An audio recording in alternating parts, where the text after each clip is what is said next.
El Museo de la Evolución Humana cierra el ciclo Patrimonio de la Humanidad con una charla sobre los últimos 25 años de la Catedral de Burgos. Estamos con René Payo, que va a ser el conferenciante. Muy buenas. Buenas tardes. René, muchísimas gracias por atendernos.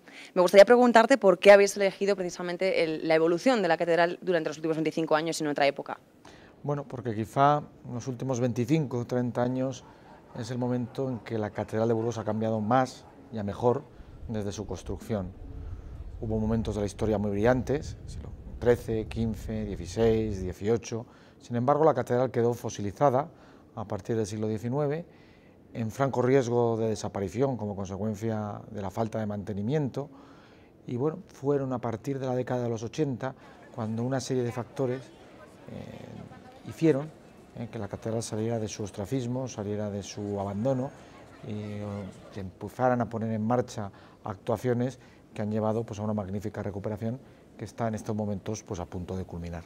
¿Ha beneficiado de algún modo el hecho de que se haya declarado Patrimonio de la Humanidad para realizar esas actuaciones? Obviamente la declaración de Patrimonio de la Humanidad fue un espaldarazo importante para el reconocimiento del monumento, que ya de por sí era reconocido, ¿no?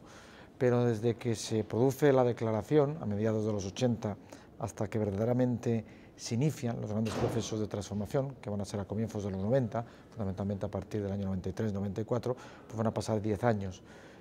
Entonces sí, por supuesto incidió, pero quizá fueron esos acontecimientos puntuales los que incidieron de manera muy importante en que comenzara el proceso de recuperación, de restauración, de puesta en valor de muchos de los elementos de la catedral que habían pasado hasta esos momentos pues, prácticamente desapercibidos.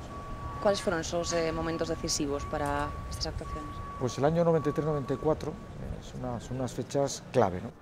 Se produce en ese momento un cambio de dinámica por parte del Cabildo, que entiende que debe ponerse al frente en estos procesos de restauración y más allá de mantener solamente su labor cultural, de culto, su labor litúrgica, pues entiende que también debe desarrollar un proceso de restauración importante en la catedral.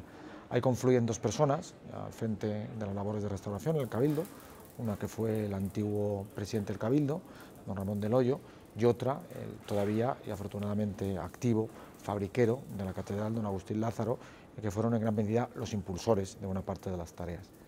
En segundo lugar, se produjo un acontecimiento singular, ¿no? Que fue el del incendio del Liceo de Barcelona, lo cual concitó pues, que buena parte de la sociedad española se volcara en la reconstrucción del Liceo en el año 1994, lo cual generó que a nivel local, e incluso una polémica que trascendió a nivel nacional, se generara una serie de discusiones sobre el distinto trato que las administraciones, sobre todo la administración central, está otorgando a los bienes de carácter de interés cultural, los monumentos nacionales, ¿no? Eso hizo que la catedral tuviera una gran presencia mediática, que incluso llevó, como sabemos, a que se celebrara un concierto celebérrimo en el año 1994, en donde la orquesta del Liceo y los coros del Liceo interpretaron la novena sinfonía en un intento de apoyar los inicios de restauración de la catedral.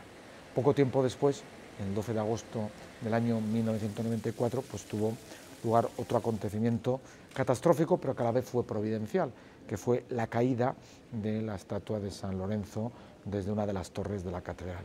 Caída que obviamente verdaderamente demostró que la catedral se encontraba en peligro, que eso que muchos técnicos señalaban la posibilidad de que partes de la catedral pudieran convertirse en ruina a corto, a medio plazo, pues era posible, era evidente. La estatua de San Lorenzo fue una llamada de atención muy importante en la conciencia de los burgaleses. Si unimos todo esto, pues vemos cómo a partir del año 1994 la conciencia cívica burgalesa, la conciencia cívica regional y también la implicación del Gobierno de la Nación en la restauración de la catedral, además con el Cabildo al frente, pues hicieron que se iniciara estas décadas prodigiosas de transformación de la catedral de Burgos. En lo que respecta al exterior, ¿cuáles han sido los cambios más notables?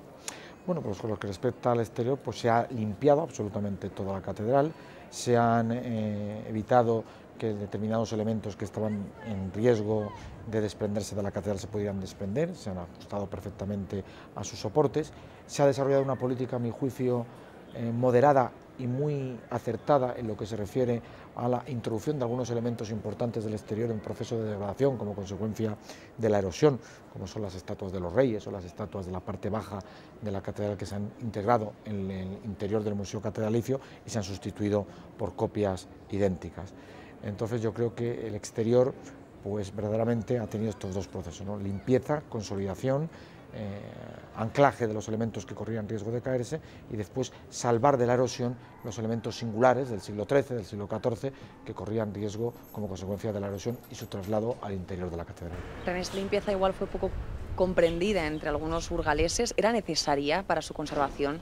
Pues fue una limpieza totalmente necesaria, obviamente. Fue una limpieza que supuso que no solo la catedral mejorara de aspecto, eso por un lado, sino que también, teniendo en cuenta la utilización de técnicas muy modernas, pues introdujeron elementos para evitar filtraciones de aguas, para evitar pues eso, que la erosión externa pudiera afectar al interior. Fue poco comprendida en muchas ocasiones, pero hoy en día nos estamos dando cuenta de que verdaderamente fueron acertadas esas medidas. ¿Qué hay del interior? ¿Cómo ha evolucionado en estos 25 años? Pues también ha mejorado de una manera radical, ¿no? Una vez consolidadas las estructuras arquitectónicas y una vez desarrollado el largo proceso de limpieza y de mejora de saneamiento del exterior, pues ha empezado un proceso de mejora y saneamiento de los interiores. Proceso que ha consistido fundamentalmente en la recuperación de los valores originales, de las policromías originales, de las texturas originales. En este proceso pues ha habido importantísimas sorpresas, sorpresas que nos han llevado a ver cómo, al desaparecer algunas capas modernas que cubrían los paramentos de la catedral, pues han hecho que aparecieran elementos tan importantes como notabilísimas pinturas murales de los siglos XIV y XV que habían pasado totalmente desapercibidas para los investigadores y para el público en general. Y por otro lado también ha habido un proceso muy importante de recuperación del amplísimo patrimonio mueble del templo.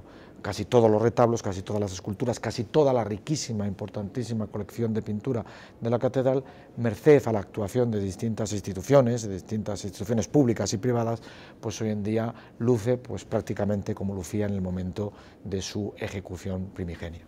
Esto en lo que respecta a los últimos 25 años, pero es verdad que has sido también coordinador de un libro que profundiza un poco más en la historia de la catedral, ¿verdad? Sí, en 2008 tuve la fortuna de coordinar un libro en donde participaron importantes expertos sobre el conocimiento de la catedral, en donde lo que intentamos es, a fecha de 2008, poner a disposición del público en general todos los conocimientos que se habían ido generando a través de tesis doctorales, memorias de investigación, libros eruditos, que en muchas ocasiones no llegaban al público en general, poner a disposición del público en general todo ese amplio conocimiento que se había venido produciendo en los últimos 30 años. Yo creo que se convirtió, que es todavía el libro de referencia de la Catedral de Burgos en estos momentos.